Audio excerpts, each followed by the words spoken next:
Did you guys know that the average American spends over $47,000 for a new car? And on average, they pay over 6% interest to get a loan to buy the car. And they have to buy about 9 cars throughout their lifetime. So that means the average American is going to spend over $90,000 just on interest to own cars. There's a much better way to do it where you don't lose that money. You can actually keep that money and have it grow and compound for you for the rest of your life by you simply changing one thing about your money. My name is Devin Burr. In this video today, I'm going to show you the most efficient way to buy cars. That way you never lose money again, and you can actually start making money by buying, driving, and owning all the vehicles throughout your lifetime. You're going to get a ton of value from this video. When you do, make sure to hit the like button, throw your questions in the comment section. And if you are not subscribed to my channel, make sure to do that and hit the bell so you get notified and you never miss one of these videos. Let's jump into it. All right, so the first thing you guys have to understand is what's called opportunity cost. Opportunity cost is when you spend money, doesn't matter what it's on, you lose that money's ability to grow. You've lost it because you've spent it on something else. So basically, when you're buying cars and you're financing them throughout your lifetime and you're paying all that interest, that's $90,000 that you're losing just in interest forever. You'll never get that money back. It'll never have the ability to compound and grow for you for the rest of your life. You're going to want to stick around to the end of this video because I'm going to get into exactly how much opportunity cost you're losing by financing your cars through other banks. What you want to do is you want to become your own bank. And that way you don't lose that 90 grand. You don't lose the principal or the interest on the car. You actually keep it. And if you can keep it, that means that it has the ability to compound and grow for you and your family for the rest of your life. Again, at the end of this video, I'm going to show you exactly how much opportunity cost you're losing just on the $90,000. That's not including the principal, the $47,000 that you're spending on cars on average and owning 9 of them throughout your lifetime. This is going to blow your mind. When it does, make sure you share this with anyone and everyone who buys cars. Pretty much everyone you know. So the way you stop losing money to banks and institutions when you're buying cars, or really when you're buying anything, is you become your own bank, just like you see up here. You want to become your own bank, and that way you're not losing that money's ability to grow for you. So it's very, very simple. As I told you guys, in order to become your own bank, you simply need to change one thing about your money. And what that is that's where your money goes first. We've been taught to make money at our jobs, with our business, with our investments, and have that money first go to a bank. Chase, Wells Fargo, Bank of America, whatever it is. We've been taught to have money go there.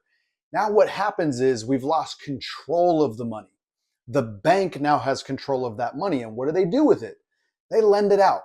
They simply take your money that you've placed on deposit and they turn it into a loan. They loan it to someone for more than what they're paying you to hold your money. That's called their control cost. So let's say they pay you 1% and they lend it out at 5%.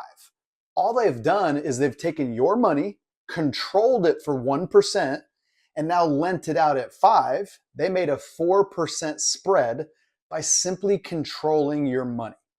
So what you want to do is you want to start putting your money, instead of in somebody else's bank, you want to BYOB. That's not bring your own booze. All right. That's become your own bank. You want to start putting money in your very own banking system where you control it instead of the banks controlling it. So you have to have discipline. You have to start flowing your money to a place that you control, flowing your money to a place that is going to compound and grow for you for the rest of your life. Flowing your money to a place that is protected against lawsuits and judgments in most states. If you just put your money in a regular bank account, it can be taken on lawsuits and judgments. If you put your money in a regular bank account, They have control of it. You don't. If you put your money in a regular bank account, it's earning you on average 0.06%. Where I'm going to show you guys how to flow money and become your own bank, it actually gives you protection from lawsuits and judgments in most states. It gives you 100% unhindered control, and you earn anywhere from 5 to 6% on your money. It's a way better place for your money to go first. I think we'd all agree. So all you got to do is you got to start having your money start flowing to this place, this better place for your money to go. You want to flow it there. And then what you want to do is you want to borrow against your money. You don't want to remove it because then it's going to stop earning interest. You don't want to stop the 5 to 6% growth that you get on the money. So you want to keep that going. The way you do that is you simply borrow against this money. So you're going to borrow against it. That means you're going to have a loan. You're doing what banks do, right? Banks get deposits. That's money coming in from you, me, your neighbor. They get those deposits. The more deposits they get, the more money they can lend out. So they just have to pay a control cost. Again, for easy math, let's say it's 1%. I know that banks don't pay that much, but if they pay you 1%, that's their control cost. Now they just simply lend it out to make more than that control cost. So that's what you're doing here when you become your own bank. You're flowing your money to a better place, somewhere that grows more, is protected from the lawsuits and judgments, and is also a place that you fully control. So you're flowing the money there, you're going to borrow against it, so now you've got a control cost, all right? Just like banks do. On average, that control cost is about 5%. So what you're going to do is you're going to borrow the money for the car, okay?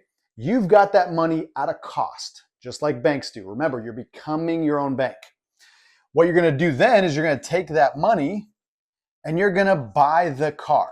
You now own that car outright. It's your car. You've got the title to it. Nobody has a lien on it. You are the owner of the car. You just bought it with cash, with a loan that you got from your bank, okay? Then what you do is very simple. This is something that a lot of people miss.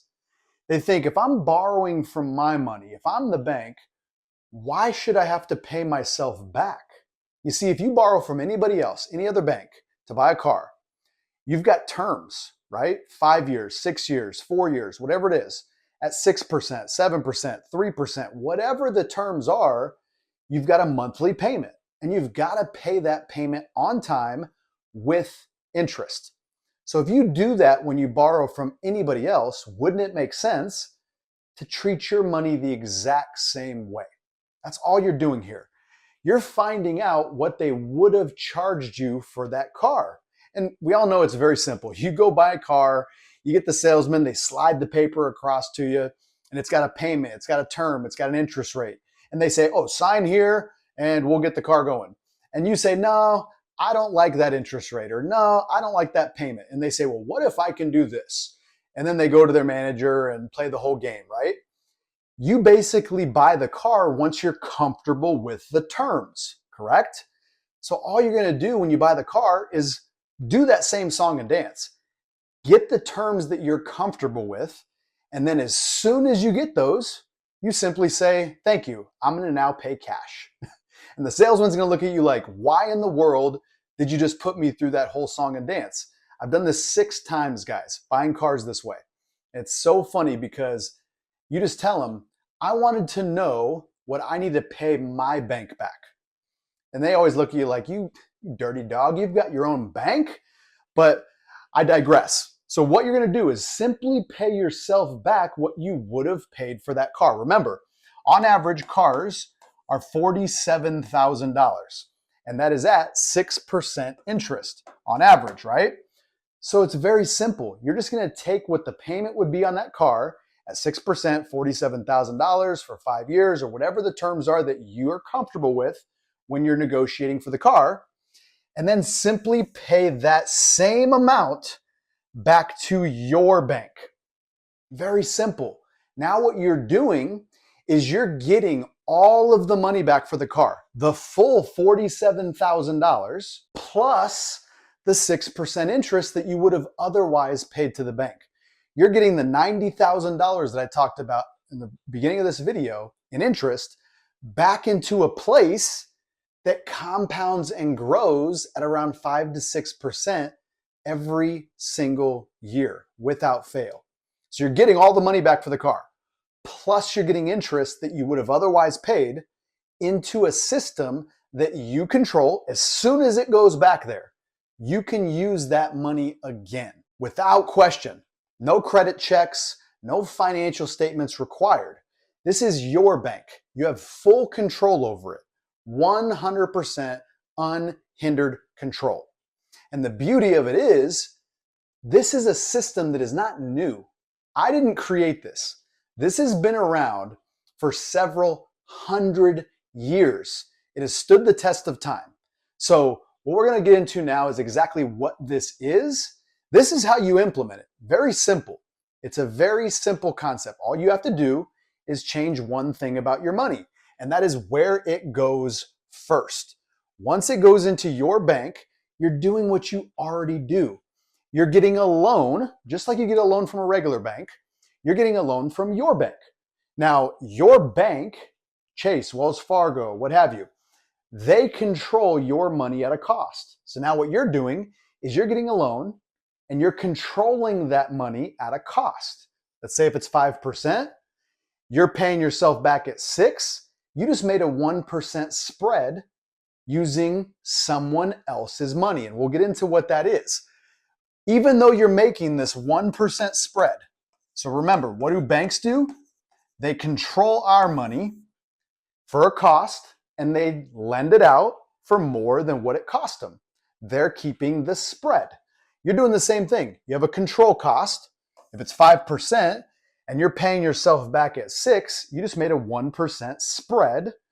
The whole time you're doing that, your money never stopped compounding at 5 to 6%, tax-free. Let's go ahead and jump into that so you can get a full understanding of how this works. All right, guys, so you're probably wondering, what in the heck is Devin talking about? What are you using to become your own bank? What are you borrowing against that gives you all the protection, gives you all the growth, that's tax-free, all these things? Guys, it is nothing more than a specially designed whole life income policy. And I say it's an income policy because this can be used as an income that you can use for your entire life. I've got videos of how that works and we'll link them in the description. So what this is, guys, it's a specially designed policy. It's not a policy like your broke-ass brother-in-law is trying to sell you. It is one that is designed for cash value that you can use right away, immediately in the first 30 days. So what you're doing is you're paying premium. You want to view your premium as deposits. The more you put into this specially designed policy with deposits, so you want to view it as deposits, right? Just like banks, the more deposits they have, the more they can lend the money out, correct? You want to start viewing your bank, your banking system, as the same thing. When you put premiums in, if you can use those right away, which you can if it's designed properly, they're not premiums, they're deposits. You can use it right away. And the more you put in, the more you can turn into loans. Because here's what's happening. When you deposit money into your whole life income policy, what happens is the insurance company, what they are doing is they are using your premium deposits, what you're putting in, they're using it as collateral to give you a loan of your future death benefit. They know without a doubt you are going to pass away at some point and they'll have to pay that death benefit out to your family. So what they're doing is they're letting you use a portion of it while you're alive. That's what your premium deposits are. They are equity that you're building in your future death benefit. And you can use that equity for whatever you want. No credit checks, no financial statements required. You're borrowing the insurance company's money. Your money is sitting there held as collateral. That means it's still going to keep compounding and growing at around 5 to 6% tax free. So if you think about that, that's kind of like if you were earning like 8 to 9% before taxes. You're getting tax-free growth in these policies as long as they are structured properly. Now, what you're doing is you're borrowing the insurance company's money at a cost, just like banks have to pay us for leaving money on deposit. That's their control cost. If you have a control cost from an insurance company, it's generally around 5%. That's the cost to control their money. You just got to take it and make more than what you're paying.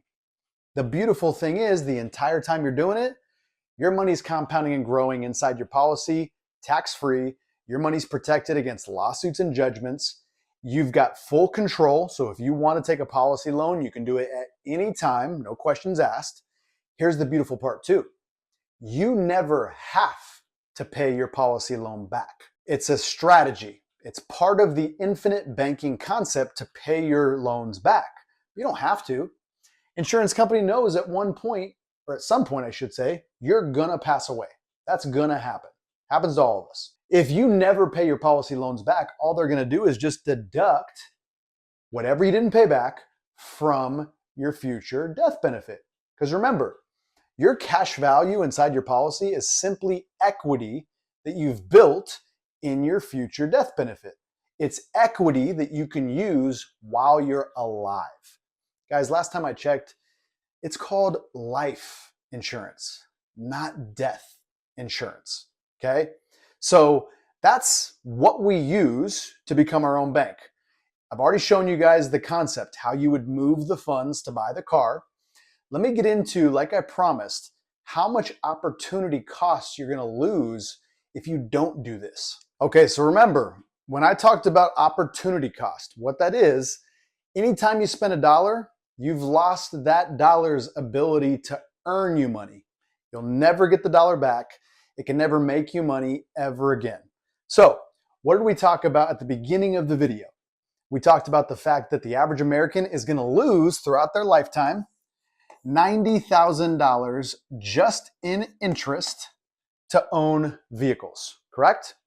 So remember, with the infinite banking concept, by becoming your own bank, you're never losing that 90 grand, that interest. You're never losing the principal. It's getting back to the source. You're simply controlling who gets the money. Instead of the bank getting the money, it's going back to your very own banking system. Inside that banking system, it grows at around 5 to 6%. And the way this is possible is insurance companies are very, very calculated with risk. They know how to make money because they don't invest in risky things. When you put money into a policy, they have to take that money and invest it in order to pay death benefits. So they invest in very, very steady Eddie things. They know without a shadow of a doubt that they can earn, that your money can get at least 2 to 3.25% growth. So with the companies that we use, it's anywhere from 2% guaranteed growth to 3.25% guaranteed growth. And then once you add dividends, because these are mutually owned companies, which means when they're profitable, they share those profits in the form of a dividend. So with dividends, you're getting around 5 to 6%, and that is tax-free. Here's the thing. Dividends are not guaranteed. However, companies that we use have paid these dividends, get this guys, for over 160 years consecutively without missing a year. That means they're paying dividends through the Great Depression, through World War I, World War II, the Civil War, meltdown of '08, swine flu, bird flu, COVID. It doesn't matter what's happening in the world. These insurance companies are profitable. So wouldn't it make sense to have your money flow to a place that's protected from lawsuits and judgments, a place where they're profitable every single year, regardless of what's happening in the economy and in the world, a place where you can tap into it at any time without question, and a place that makes you 5 to 6% even if you use the money. So get this, you're flowing your money back to this policy that you control. You're flowing that $90,000 that you otherwise would have lost to the banks back to a place that's earning you 5 to 6%. So you guys can do the math on this. It's very simple. Just go to Google and put in compound interest calculator. $90,000 over 50 years. So let's say you get your first car when you are 18 years old and you end up having your last one, you buy it when you're 68. Okay? That's 50 years. So over 50 years, $90,000 compounding at 5.5%. So I'm just taking between 5 and 6, right? It comes out to $1,407,545.24. $90,000 in interest that you're giving up on cars. If you simply control where it goes and have it go back to your own banking system, you're getting upwards of $1.4 million that you can use throughout your lifetime. That's crazy. And that's just the interest. That's not including the principal for all those cars that you're getting back into a system that's earning you 5 to 6% tax-free year in and year out. Guys, I hope you can see by now, this is the best way to buy cars. There's not a better way to buy cars, okay? You can pay cash. If you do that, you give up that money's ability to grow. Again, opportunity cost. So you could pay cash, but then you got to save up for the next car, right? So you still have payments. It's just you don't have a monthly payment to an institution. You have payments to yourself to save up for that car again. You're losing the opportunity cost of all of that money, even if you pay cash. If you lease a car, that's the worst way to actually buy a car because you never own it. You're just renting the car and all of your lease payments, again, opportunity cost goes out the window. You could finance the car, which again is what I illustrated in this video. That's what most people do. And they lose just on interest, $90,000 on average, which would turn into over $1.4 million if they could simply change where their money goes first, into their own banking system. And from that banking system, mimic the bank. Borrow against the funds at a cost, a control cost, just like banks do, and then simply take it, buy the car, and pay yourself back what you would have otherwise paid gladly. People make their payments on time every single month without fail because they don't want their credit to go bad. If they do that with the bank's money, wouldn't it make sense for them to do that with their money? So guys, this is the best way to buy cars. I hope you got a ton of value from this video. And if you liked this video, you're going to love that one. So until next time, love you guys. Peace.